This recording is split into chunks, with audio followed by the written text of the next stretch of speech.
Hello and welcome into another episode of Locked On Wolves. Today on the show, ESPN NBA Player Rank, where 4 Timberwolves players ranked, also comparing the ESPN list to some of the other player ranking lists that have come out recently, and why the ESPN list is, I'm just going to say, not the best, not the most accurate list in my opinion. Also, what happened at the top of their list, even some non-Wolves stuff here. I'm a little bit baffled by it. We'll get into it all on the show here today. Welcome in.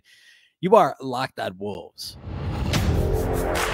You are Locked On Timberwolves, your daily Minnesota Timberwolves podcast. Part of the Locked On Podcast Network. Your team every day.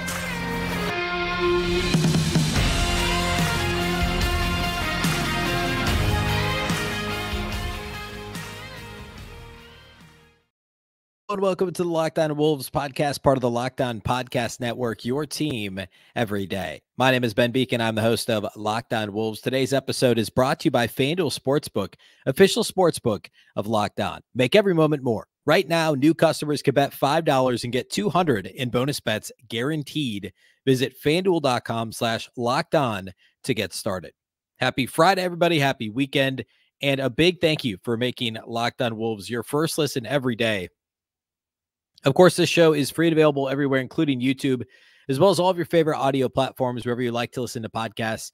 You can find Locked On Wolves. You can also watch the show on the Locked On Sports Minnesota app on both Roku and Amazon Fire TV. You can watch all the Locked On Sports Minnesota podcasts there. And, of course, middle of football season, plenty to like there, plenty to watch related to over at Locked On Golden Gophers and Locked On Vikings. Of course, the Wild actually kicked off the season on Thursday night as well. So Locked On Wild, go check that out. It's all over there. So again, that's the Locked On Sports Minnesota app on both Roku and Amazon Fire TV. You can also follow the show on X, and that's at Beecken, and also at Locked On T-Wolves. Don't forget the T. All right. Timberwolves actually play tomorrow, Saturday, at the New York Knicks at Madison Square Garden. It's an NBA TV game, 6:30 p.m. Saturday evening. I'm not going to talk a whole lot about it on the show today. It's preseason. There's not a whole lot to preview. I guess I'll say off the top, well, actually, we'll cover it at the end. I'll talk a little bit about what to watch for on Saturday's game, but there's not a whole lot to really preview. But I am excited to talk about it on the postgame pod on Monday. We'll break down what I saw from that game. That'll be mostly what we cover on Monday. Originally, I had planned to talk about Karl-Anthony Towns today. I decided to bump that to talk ESPN Player Rank because, man, it's as annoying as these lists are. And I really, part of me just hates them because, like, try to objectively rank players really in a vacuum, which is what we're doing, because no two players situation is identical, right? And situation matters so much. But at the same time, it's such a fun debate to have. And at the same time, I'm arguing why it's dumb, but also enjoy it. It just, context matters so much. Like you read some of the, it's a dangerous thing to suggest. Like, read some of the comments on these articles or on, people posting about them on X or wherever. And people are like, oh, there's no way this guy should be ranked, 85th because he only plays 18 minutes a game. It's like, well, yeah, but how many guys play more than 30 minutes a game? I don't actually have that number in front of me, but it can't be more than a couple dozen, maybe, certainly not 80 guys, right? So, like, of course there's going to be role players on these lists. And if somebody's great in their role, like, for instance, Naz Reid's not on any of these lists. You can't tell me Naz Reid's not one of the 100 best players in this league if he plays the role he's being asked to play. If the catch-22 here is, maybe that's not the right phrase, but like, if Naz was getting 30 minutes a game, you better believe he's on this list because he'd be putting up numbers and people would be more exposed to what he does. But I worry if Naz were to play 30 minutes a game, he would be overexposed, especially defensively. Now, he improved a lot last year, but like, the point is, if a player plays a role expertly, they should be rewarded for that. And some of these lists do a pretty good job at that, and some of them don't. And I want to start with ESPN because that's the one that just came out, and everybody, of course, gets talked about the most. But there's been like 7 or 8 of these lists that have come out. We talked about Bleacher Reports way back in August, and I don't want to cover that one again. You can go back and find that episode. I think I did a whole episode on it. The Ringer did trade value rankings as well. I think that was also in August. But the ESPN player rank list is the last one that comes out. It's the one that everybody talks about the most. And I want to contrast that a little bit with not the Ringer trade value, but the Ringer also did player rankings. Then CBS Sports did one recently too. And I actually feel like ESPN's, in my opinion, is the least accurate of all of them. But let's start there. And then I'll I think there were some misses on both sides of the ledger for the Wolves in terms of overrating and underrating guys on this list. So let's go from the lowest ranked players to the highest. Mike Conley's on the ESPN list. He's ranked 93rd. Last year, he was ranked 89th. Tough to argue with that. And actually across the board, you're going to find him on all these lists somewhere between 75 and 93 because that's just Mike Conley. Like, he's no longer an all-star. He's a couple years removed from being an all-star, but everybody knows he's still a starting caliber guard in this league. And I was actually a little bit surprised he was on all these lists. In fact, last year he wasn't on all of them, but I think being the steady hand that guided the Wolves through the tumultuous end to last season, all the crazy Jaden McDaniels injury and the Gobert, Kyle Anderson, tiff, and the way that the season ended and replacing D'Lo, I think he did get enough recognition for that. And I think putting Conley in that neighborhood of 93 is probably a little low. But that's a fine spot for him to be. So he's the Wolves' lowest ranked player on the ESPN list that made it, which, by the way, spoiler, there's no Jaden McDaniels. We'll get to that because he did make it on one of these lists, and I feel like he's in about the right spot there too. No Jaden McDaniels on the ESPN list. And by the way, they only rank the top 100. They've been doing that the last few years. They used to rank every player. Now they just do the top 100, which is safer. Rudy Gobert. Last season, Rudy was number 18 on this list, which I thought was a little high. I think I had him like in the mid-20s when I commented on this list last year. He is down to 64 on the ESPN list, which is a little aggressively low in my opinion. Like, this guy should be dropping 50 spots because he had, I did the whole show on Thursday about Rudy Gobert. So go back and listen to that. Like, 50 spots, really? Did Rudy Gobert really plummet 50 spots because he turned 30 and came to a new team and had a little bit of a rocky? And of course, part of the write-up on him is how the Wolves offense in the 529 minutes that the Wolves played with Gobert and Towns on the floor together was worse than the league worst Charlotte Hornets offense in terms of points per 100 possessions, which is a very misleading stat. I get that it provides some color, I guess you could even say context, to try and paint the picture for how anemic the Wolves offense was at times when those guys were on the floor. But the overall net rating was still positive because the defense was so good. As it turns out, there's two sides to the ball. And no, nobody would say that the Towns Gobert thing was smooth last year. Nobody would even say that it was, I don't even know that you could say that it was definitively a success when they're on the floor together. But just because the offense struggled doesn't mean the defense wasn't also dominant. It doesn't mean Rudy Gobert, just because he wasn't all NBA defensive player of the year like he was a couple years ago, that doesn't mean he suddenly should drop 50 points, because he was still one of the very best defenders in the league. We talked about this on Thursday's show. 64 is too low for Rudy Gobert. I can buy dropping him from, if he'd been properly ranked in the 20s last year, dropping him to 40, 45. That makes some sense. But you can't put Rudy Gobert on this list below some of the guys ahead of him. Like, I don't think you can put him below DeJounte Murray. I like DeJounte Murray. I like Jeremy Grant. I like, let's see, who else is on this list ahead of him? Andrew Wiggins, by the way, dropped from 32 to 54. Josh Giddey, great. Josh Giddey's got a high ceiling. He's not a better player than Rudy Gobert at this stage. I'm not saying in 2 years he won't be, but coming into this season, he's not. It's just silly. It's just a silly ranking to have Gobert that low. And I'm the first to admit, and I talked about this on Thursday, he had a disappointing season. He should have had a better year. He's on the wrong side of 30. I get all those reasons, but to rank him 64th feels kind of crazy. I'll round out the ESPN list real quick. Karl-Anthony Towns was at 20 on the list this year, higher than I thought he'd be. And by the way, higher than he was on the other lists we're going to talk about. He was all the way up at 13 last season. Now, remember, the ranking 12 months ago was coming out of that Memphis series when Ant and Cat gave Memphis a run for their money, pushed them to 6 games, and Cat had a really dominant season, was an all-star again, and all that. And then, of course, the injuries last year when he played, he wasn't as sharp. I was surprised he only dropped 7 spots on the ESPN list. I actually think 20 is maybe a little too high, because we have to more heavily weight what he did last year. Now, he is also in the prime of his career now. So 20, if you told me in if we fast forwarded to next May and you told me Cat was a top 20 player, absolutely, I buy that. Like, that's not a stretch at all. But it's hard to rank him ahead of some of the other guys in the 20s on this list. I think I struggle with that a little. And, like some of the guys he beat out, like to have him a spot ahead of Tyrese Halliburton, I don't know that you can necessarily do that. He's a couple spots ahead of Domantas Sabonis. I think they're probably in that same tier. He's ahead of De'Aaron Fox. He's ahead of Kawhi Leonard, which, how are we weighting injuries in this whole thing? The way they did this list was they took a bunch of matchups and voted, is this player better? So I think that could contribute to some wonky results here. Kawhi being only at 24 is kind of weird. I'm fine with him being ahead of Siakam, ahead of Drew Holiday. Like, that's kind of a tough one. Ahead of Brandon Ingram. Yeah, I buy that. So I probably put Cat more like 25 than 20.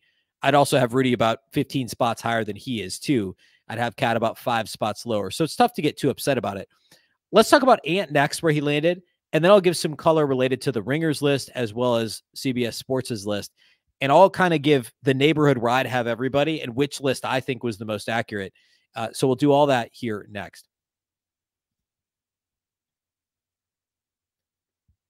Today's episode of Locked On Wolves is brought to us by our friends over at FanDuel, our title sponsors of today's program. Snap into action this NFL season with FanDuel, America's #1 sportsbook. Right now, new customers can get $200 in bonus bets guaranteed when you place a $5 bet. That's $200 in bonus bets, win or lose. If you've been thinking about joining FanDuel, there is no better time to get in on the action. The app is so easy to use. There's a wide range of betting options, including spreads, player props, over-unders, and more. I love betting spreads for NFL. I like player props and over-unders for NBA action. It's fun. Also, win totals this time of year, heading into actual regular season NBA basketball. That is a fun thing to bet over at FanDuel. Just visit FanDuel.com/lockedon to kick off the NFL season. Again, FanDuel.com/lockedon. And get involved here as we head into week 6 of the NFL, and we're within a couple weeks of actual NBA basketball. FanDuel.com/lockedon. FanDuel, official partner of the NFL.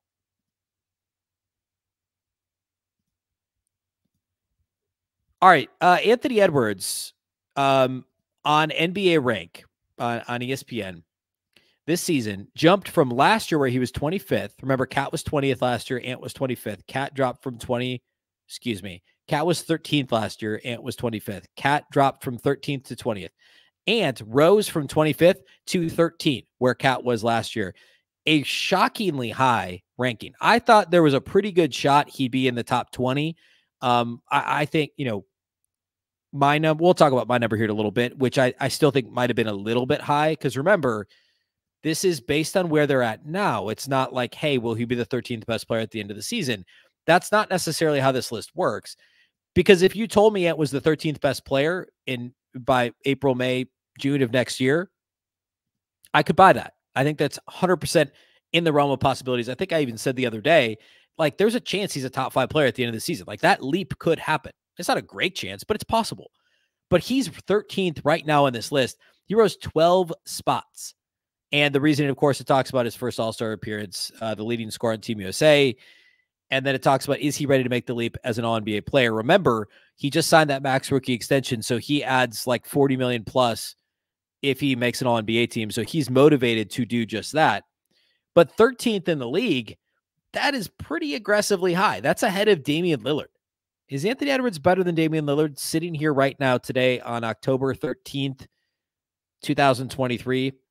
He's not. He's just not. I'm sorry. He might be in a year, maybe 2. I can't say he's better than Dame. Is he better than Donovan Mitchell? You could argue that. Is he better than Bam Adebayo? That one's tough. Is he better than Jamal Murray? Jamal Murray last year was ranked only 50th. He jumped to 17th. But remember, Ant is at 13th. Is he better than Paul George? Obviously, you'd rather have him on your team right now. If you're going to start a team, of course you'd pick Anthony Edwards over Paul George. But that's not the question we're asking. Right now, is Paul George better or worse than Anthony Edwards? You could also see why this list is so silly, right? Is Anthony Edwards better or worse than Jaylen Brown? I think you probably have to put Jaylen Brown ahead of Ant. So right there, that's like 5 of the next 6 guys on the list I would actually put ahead of Ant. I don't love him being at 13. And if I'm being completely objective here, I don't think he should be that high on the list. It's great that he's getting that recognition. Absolutely fantastic. By the way, let me go on my mini rant here before I talk about Wolves and other lists. My mini rant is about the top of this list. Let me read the top 10 real quick. I don't want to spend a lot of time on this, but I need to get on my soapbox here. Anthony Davis, number 10, LeBron, number 9. Shai Gilgeous-Alexander went from 48 last year to number 8 on this list. Kevin Durant, number 7. Jason Tatum, 6. Steph Curry, 5. Luka Doncic, 4. Joel Embiid, 3. Jokic, 2. And Giannis, 1. Now, I think that Jokic should be number 1 on this list. Now, I don't think there's any question Jokic should be number 1. I think he's the best player on the planet. I don't think there's any question about it. He should be number 1. Giannis should probably still be 2. Embiid should be 3. I'm good with that. Doncic at 4, I struggle with a little bit. I mean, like, it's not this clean. I don't want to do the whole, like, oh, look at the supporting cast. He's obviously the most valuable player. Like, that gets tough, right? There's so many other factors. It's never really that clean. But I'm going to briefly do it anyway, because look at the team Jokic had a couple years ago when they were a really good, a competitive, like, 6 seed. Like, there's only like 3 or 4 guys on that roster that are still rotation guys on playoff teams. Jokic was dragging these rosters to playoff berths, successful playoff runs. Even last year, like, the Nuggets team was built extremely well. But look at a team like Dallas and the star power they have. I know they made the conference finals 2 years ago, but to not even make the playoffs last year with a team that had, now I would argue that roster wasn't all that great last year anyway, but what did Luka do with it? Not a whole lot, right? Luka's obviously fantastic. There's no question he's a top 10 player, but putting him top 5 to me is a little tough. I wouldn't put him ahead of Steph. I don't know that I'd put him ahead of Jason Tatum at this point either. SG at 8's probably about right. And then the rest of the 10, actually the top 10, the rest of it's not too bad. I'm okay with it. Anthony Davis is probably too high at number 10. Just based on where he's at this point in his career. Like, yeah, he had some crazy games. He was obviously huge in the playoffs. I get it. But having Anthony Davis at 10 just feels a little bit high for me. All right, let's talk about these other lists and where Wolves players ranked and which list I like the most. Quickly, CBS had Anthony Edwards at 22. Again, ESPN had him at 13. Edwards rose from 32 to 22 on their list. Cat at 37, which is 17 spots lower than ESPN. He was 20 last year on their list, which I think was too low, probably, and now he's 37. Gobert, 55. Again, he was 64 on the ESPN list. Jaden McDaniels on the list at 83 over at CBS, and Mike Conley at 91. Now, remember, McDaniels didn't make the list at all at ESPN. Conley at 91. He was 93 on ESPN. So Conley very close. Edwards and Cat both about 10 to 15 spots lower. Gobert 10 spots higher. I think overall, that list is better than ESPN's. I think Cat's better than the 37th best player. I think Edwards at 22 is actually probably about right. Gobert at 55 is maybe a little low still, but probably about right. McDaniels at 83, maybe a little low, but close. And Conley at 91 is close. Let's talk about the Ringers list. I feel like that one was unquestionably the best. So the Ringer actually did 125 players, not 100. Kyle Anderson makes the list at 105, which actually that's probably a little low too. I think he should be in the top 100 players, but at 105, fine, we'll take it. He probably would have been in the same vicinity on those other lists too had they gone as deep into the player pool. Mike Conley all the way up at 76 on the Ringers list. Remember, 93 on ESPN and 91 on CBS Sports. Jaden McDaniels checks in at 75, just one spot higher than Mike Conley. Remember, not on the ESPN list and 83 on CBS. McDaniels at 75, his best ranking. Rudy Gobert at 52. That's his best ranking on the 3 lists. Cat at 31, which is smack dab in between ESPN's 20 and CBS is 37. Anthony Edwards at 24, which is his worst ranking of the 3. He's 13 at ESPN, 22 at CBS, and 24 at the Ringer. Let's close the show by talking about why I think the Ringers list is the best. And then also Andy Bailey, who's a Bleacher Report and also a really good follow on NBA Twitter. He actually does he did a, what's the word I'm looking for?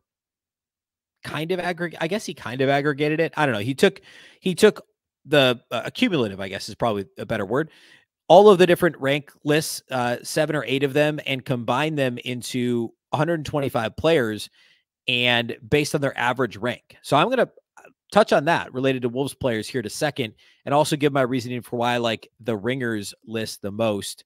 We'll do all that here next.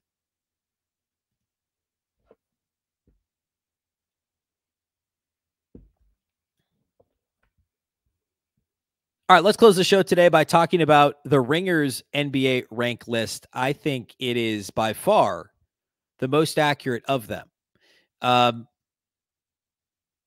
Anderson at 105, I already said I like that. Conley and McDaniels both in the range of 75. That feels about right. To have, first of all, for ESPN to not have McDaniels in the top 100 players is pretty egregious. If you're the best at really anything in the entire league, you should be on this list. I should have led the show with this, honestly. If you're the best at anything in the entire league, you should be on this list. If that thing is perimeter defense, point of attack defense, I don't know, let's just call it defense. That's a pretty big part of the game of basketball. And if you are the best in the league at it, pretty objectively, right? We rattled off these stats the other day in terms of B-ball index, best point of attack defender in the league, best ball screen navigator in the league. You got to rank in the top 100 players. Like there's no question. I don't care if you don't make a shot all year. If you're the absolute best perimeter defender in the league, one of the top 5 overall defenders in the league, and you could argue best, like, what are we doing? Like, why is he not easily on this list? 75 is probably about right. I would actually have him a little bit higher. And if you're a regular listener to the show, if you listen for years, I've been hard on Jaden McDaniels. I think he was overrated his first 2 years defensively. He was effective, but it was the idea of him more than his actual impact. Last year, he was legitimately amazing on defense, and the offense started to come along. Obviously almost 40% shooting from 3. And he did a little bit more with the ball in his hands, less long range twos, getting to the basket a little bit more, smart rotations with the ball in the half court, knowing the right pass to make, etc. I know that these lists, there's no analysis like that happening with these lists. I get that, but 75 is still too low. I probably have McDaniels in the 60s. And I mean, frankly, he's got the upside this year to be in the 20s by the end of the season. I mean, it's going to be tough for him to truly break out offensively in a way that the Yahoos that vote on these lists actually would notice. But he's in the 20s. I mean, that's where I'm sorry, he could be in the 20s. That's realistic. If he just does what he did defensively this year and continues to improve incrementally on offense, more people are going to notice. He's going to be in the 20s in this list next year if that's the case. But right now, I'd probably have him in the 60s based on all the factors I mentioned a minute ago. Gobert at 52, yeah, that's about right. What did I say? I said earlier I have him around in the mid 40s. I mean, 52 is fine. Like that's fine based on the season he had. Worst numbers in a lot of categories in 6 years, fine. Put him at 52. If he has a relative bounce back year this year, he'll be around 40 next year, high 30s. I think that's totally fine. Cat at 31, I think, is still a little low. But CBS had him at 37, and ESPN at 20 is also, I think, a little high. So it's hard to complain too much about 31. I'd probably put him around 25, but that's close. And the Ringer also had, of the 3, I thought the most thoughtful write-ups about each of these guys. And the like quick synopsis, just the one-liner is about Towns. It says, franchise center with some of the most obvious gravity in the league, but questions about his defense linger. I don't know that that's really what I would, I don't know that I would really that's not how I would summarize Karl-Anthony Towns, right? And then it says, at his most frustrating, the 27-year-old is a defensively inept, jittery turnover machine who feels the need to swing for the fences every time he touches the ball. Absolutely. 2 years ago, that was his biggest problem, even while having a fantastic season. Last year, even though his overall production was down in the games that he played, I thought he looked much more comfortable with the ball in his hands, and I thought he was better defensively. I think that analysis is left over from 2 years ago. And if he had simply shot the ball like he did 2 years ago last year in those 29 games that he played in the regular season, and also had played better in the playoffs, which matters, but like we don't need to worry about that quite yet in terms of this season, we'd be talking about Cat still as a top 25 player. It's because the extra stuff, nobody else noticed. Unless you were watching Cat every night, nobody noticed if you're not following the Wolves regularly, you didn't notice that the comfort level, the crazy pass, the comfort level went up, the crazy pass frequency went down, the defensive miscues went down. Like, he improved in all those other areas. So a healthy season from him this year. We're going to see him easily in the top 25 again. I don't think there's any question. And then lastly, Anthony Edwards at 24. That's about right. I mean, Ant was 13 on the ESPN list, too high. 22 is about right on the CBS list, 24 on the Ringer list. It's just a matter of where does this thing go this year? I mean, if he has the same year as last year, he probably moves up a few spots just because he'll refine some things. But if he really breaks through, he could really break through. And calling him a top 5, top 10 player in 6 months from now is not crazy. It's really not. You can't say that now, and that's why I think 13 is too high. But I think 24 is a fair place to put him right now. The very last thing I want to cover is Andy Bailey on Twitter, at Andrew D. Bailey. If you're not already following him, he's a Bleacher Report writer and does a really good job. He figured out the average ranks from these various sites, which would, I'm sure, include ESPN, The Ringer, Bleacher Report, CBS Sports. That's 4, and there's at least 7 that he took. So let's look at the average ranks. Anthony Edwards' average rank is number 18, higher than I would have thought. His average rank is higher than Jamal Murray, higher than Paul George, higher than Jaylen Brown, higher than Bam Adebayo. James Harden's less surprising, higher than Trae Young, as he should be. Higher than Tyrese Haliburton. I mean, like, in a vacuum right now, I think Haliburton's a more effective player. I just do. I didn't say, playing one-on-one. I didn't say Ant couldn't beat Tyrese Haliburton in a one-on-one competition. But in terms of on-court positive impact in a vacuum, Tyrese Haliburton at this moment is still better than Anthony Edwards. No question, Anthony Edwards has a higher ceiling. I would not argue that for a millisecond. He absolutely does. Other Wolves players, Cat at 36. That is too low for Karl-Anthony Towns, my friends. He is not the average. The fact that these lists average him at a 36 is bonkers. He should be certainly top 30, and I would argue top 25. Rudy Gobert, number 56, a little low, but I get it. And then other Timberwolves players, let's see. I know Mike Conley's on here somewhere. Conley at 98. The 3 lists we like today, I'll had him higher than that, so that's feels low. These other lists must have really hated him. 98 is too low. Incidentally, D'Angelo Russell's at 88. Too high for D'Lo. But like in the same tier, right? Like, that makes some sense. Oh, and Jaden McDaniels at 97. So McDaniels is actually a spot higher than Mike Conley on average. And that's too low as well. But at least some of these other lists had him in their top 100, ESPN. Like, why? Anyway, these lists, they're noisy, right? That's the easiest way to say it. If I could sum it up in one word, I'd probably just say noisy, right? There's so many factors. It's impossible to truly pin down an individual player's value in a vacuum, devoid of team context and what offense and defense they schematically they play, coaching, etc. It's impossible to truly do it. The Ringer's list is the best list. I don't think there's any question about that. CBS's wasn't bad. But ESPN's this year was a little bit crazy. I think that's pretty fair to say. All right. Wolves Knicks Saturday night. We'll do a post-game pod on Monday. Likely Tuesday, we'll do the Karl-Anthony Towns season preview, and then we'll save Ants for middle of next week, probably Wednesday. But who knows? If anything else comes up, we have some time here to play with this. We're about a week and a half away from actual real basketball regular season tip-off for the Wolves. But get excited for Wolves Knicks Saturday night. I don't really have much else. I alluded to this earlier, but obviously watch rotations again. Watch how Finch is staggering. Who's Shake Milton playing with? I think that's interesting. Which big is he playing with more? How does Naz fit into the Cat Rudy rotation? How are those guys staggered? Is Naz mostly just playing the 4? Does he get any minutes as a small ball 5 with no Cat or Rudy? Those are interesting things to watch. Also, just watching Jordan McLaughlin and Wendell Moore Jr.'s play. I think they're kind of battling for like an 11th-ish rotation spot. I don't think either of them are in the regular nightly rotation on opening night, but I think that they're essentially battling for the same fringe rotation spot, if you will. So watch that as well on Saturday at Madison Square Garden. All right. That's all we have for today. Big thank you once again for making Locked On Wolves your first listen every day.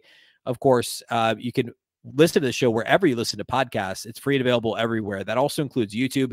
You can also watch on the Locked On Sports Minnesota app on both Roku and Amazon at Fire TV. You can follow on Twitter or X at Beecken and at Locked On T-Wolves. Don't forget the T. The Locked On Wolves podcast is part of the Locked On Podcast Network. Remember, the Locked On Network is your local experts on all the biggest stories. Once again, I'm Ben Beecken. This is the Locked On Wolves podcast, and we'll catch you next time.